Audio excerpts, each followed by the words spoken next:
Someone here could be giving you less. Page of Cups energy.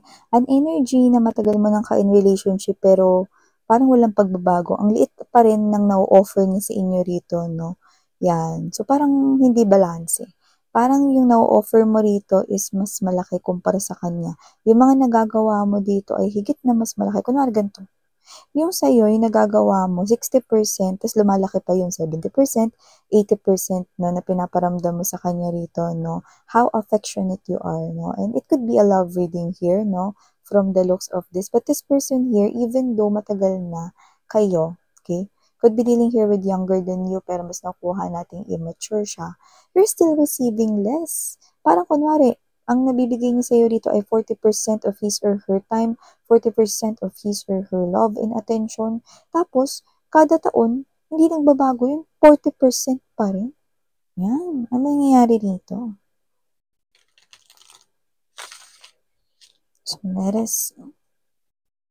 Who is this person here you're dealing with giving you less than what you deserve?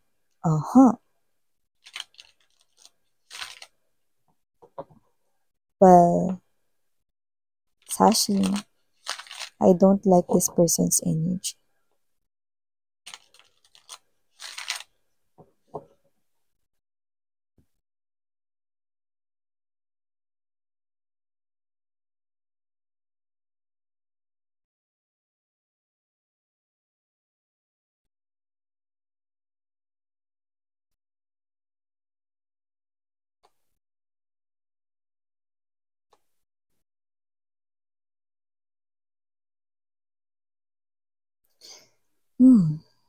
Okay. Justice right at the heart of this reading. You're on the right path receiving justice. Your justice.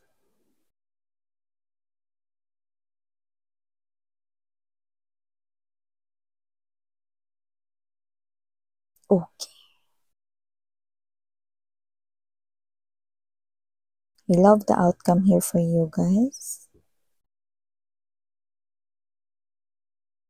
So, hi and hello there, collective. Hi, new viewers. Ako po si Yan. Welcome. At sa returning na subscribers, thank you sa inyong walang sawang pagtambay. And yes, kung hindi nyo pa po knows, meron pa po tayong other channel. Link is down below sa ating description box. Kaya naman, if interested kayo na i-check yan, no, yung main channel, meron tayong mga collective readings, no, dyan. And also, meron din tayong reading per zodiac sign. Weekly naman yun mga babes, no? Pero yung collective readings for all signs, kahit anong zodiac sign mo, pwede kang manood at makinig dun. Everyday yun.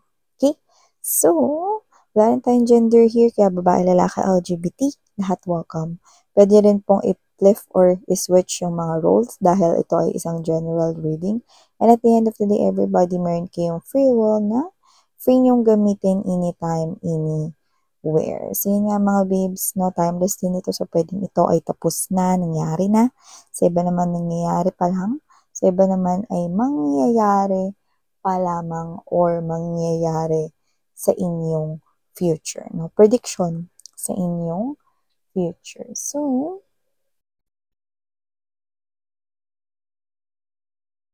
okay. So, nakikita natin dito mga babes, no, from the looks of this, you are going to receive here your justice. Hustisya in Tagalog. So, ano bang ibig mong sabihin, Miss Yan? So, sa nakikita ko rito, there is something here na naging difficult for you to move from. With the Six of Swords energy, Four of Swords right in there, no? I mean the Four of Coins, pero nabanggit ko yung Four of Swords, no? While looking at here, okay? Beside the Page of Wands, okay, I do see na this is you, totoo nga. It's like a confirmation right here na bigla na lang lumabas sa bibig ko. The Four of Swords is all about healing. The Four of Swords is all about feeling more relaxed, more chill, okay? More satisfied and more contented with yourself and with your life, no? So, mamaya sabihin ko sa inyo kung bakit, no? Pero dito nakita ko na may naging mahirap for you guys. To the point that with the Nine of Swords present also dito, this is something here na pwedeng iniyakan mo gabi-gabi, pwede rin naman na pinagsisihan mo ito gabi-gabi, no? Hindi dahil sa ikaw yung may kasalanan dito, kundi dahil pinagsisihan mo dahil feeling mo na sayang yung oras mo, no? Or feeling mo, ba't nakilala mo pa siya, blah, blah, blah. Okay? May mga regrets ka rito, no? About wasting time. Yan. So, nakita ko rito mga babes, no? Na nakaramdam ka talaga ng matinding galit with this person here. So, kung sino man to, lumalabas siya bilang devil and the Knight of Cups energy. Someone na hindi lang basta connect sa inyo when it comes to love, kundi someone na pinag-alayan mo ng whole time mo. Okay? Yung iba nakita ko dito, may mga pinakita sa akin dito mga babes na may mga parang sinantabi kayo rito mga other things na importante din, pero para sa kanya, sinantabi ninyo. You know? Kunyari, example, ganito. May mga important meetings, no? Pero dahil nag-iinarte siya, inuna niyo siya. Yan. May ganong klase ng energy.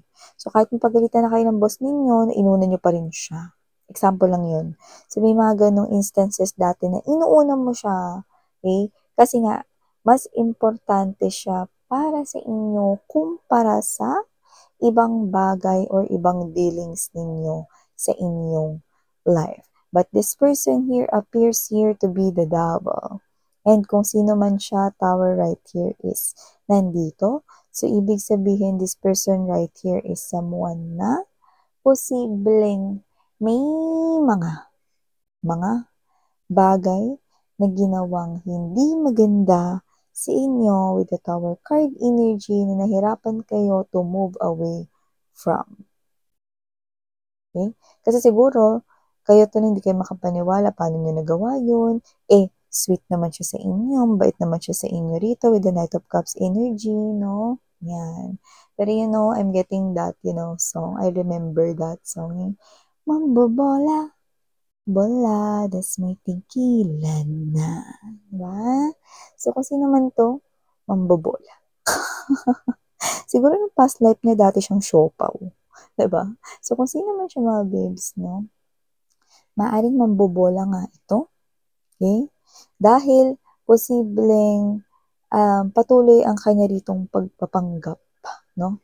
Na concerned siya sa iyo, na inaalagaan niya kayo, no? Na happy siya sa inyo, na love niya kayo. Okay? Lahat yun ay isang malaking kodsimal or kasinungalingan. Lahat yun ay isang malaking lie. Diba? L-I-E. So, kung sino man tong energy na to, lumalabas rito, no, na, okay, let's now go to that justice, okay? This is something here exciting for you guys. With the Six of Swords energy, Four of Swords right in there, justice, Tower, nakita ko dito, no, na kahit hindi mo ipagdasal, at kahit na hindi mo hilingin, yan, no, anong ibig mong sabihin is yan. Kahit hindi mo ipagdasal, kahit hindi mo hilingin, no, na makarma siya, mangyayari ito. In short, kahit na hindi mo pa rito, mga babes, no, ipanalangin na makarma siya or whatever, makakarma pa din siya. Okay? Mangyayari pa rin ito. Ano? Alam niyo, yung karma kasi mga babes, no, hindi yan isang klase ng bagay na dapat katakutan. Kasi maraming mga lessons yung pwedeng matutunan sa karma.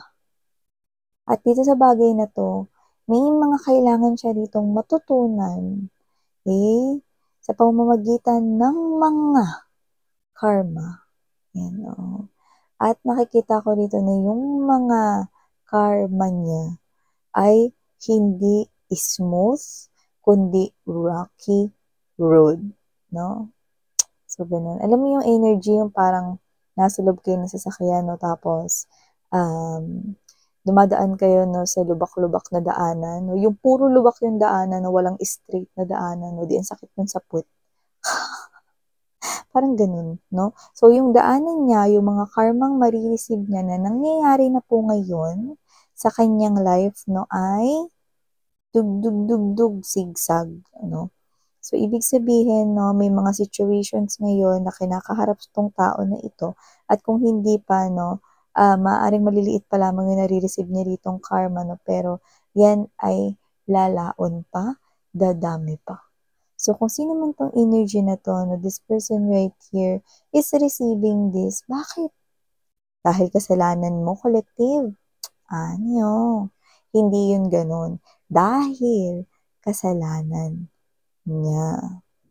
Dahil ang mga ginawa niya ay kanya ritong pananagutan. Siya lamang ang responsable or may responsibilidad sa mga kasalanan niya.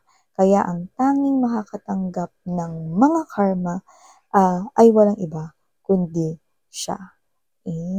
So nakikita ko rito na yung iba sa kanila ay lugmok na ngayon sa pera. Posibleng meron ditong mga situations kung saan okay naman yung kitaan ng pera nila nitong mga nakaraang mga buwan at nung previous na taon. Pero ngayon, mukhang, yan no? Kasi alam mo, kung reading nyo ito, parang kamakailan lang nagsimula na mag-manifest or mag-appear, I mean, ang karma dito sa life ng inyong ex-person. Yan. Yeah, ex-person mo ito. Kaya naman, yung iba na ay makukulong dito sa sitwasyon ng problema at dahil dyan magiging clouded ang kanilang isipan at hindi sila makakapag-focus na mag-isip ng solusyon sa kanilang problema. Tower! Alam mo ba na ang tower ay kinatatakutan lamang ng mga taong weak?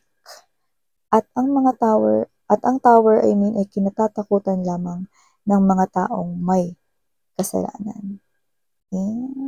Dahil ang tower at lahat ng major arcanas, mga babes, no, ay gawa ni universe.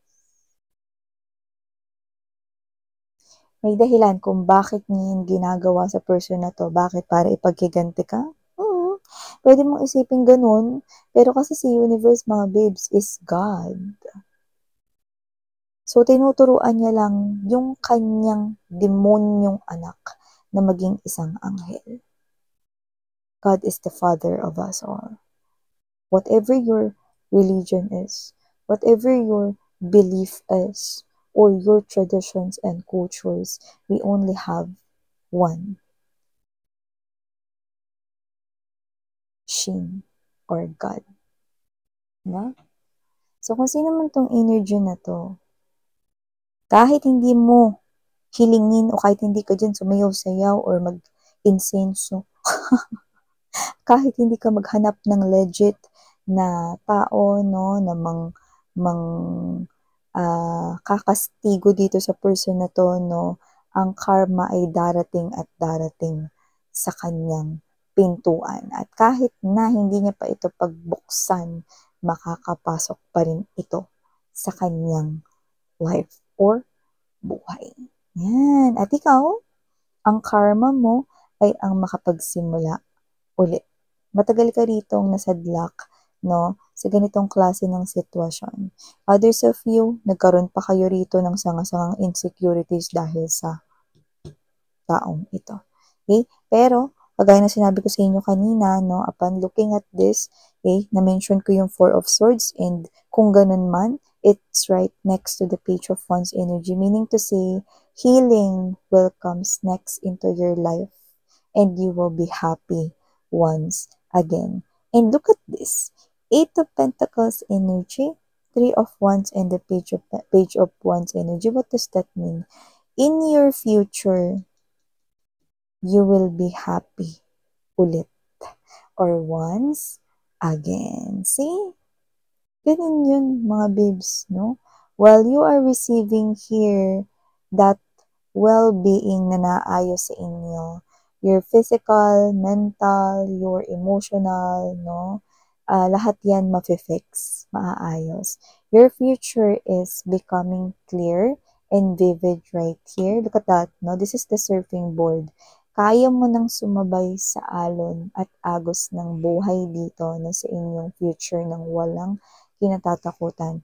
You will now see the stronger version of yourself and the more beautiful version of yourself. So yeah, ito yung mga mensaheng nakuha ko dito here for you guys. Thank you so much and sarang iyo, love and light. Again, I'm Yan. Annyeong.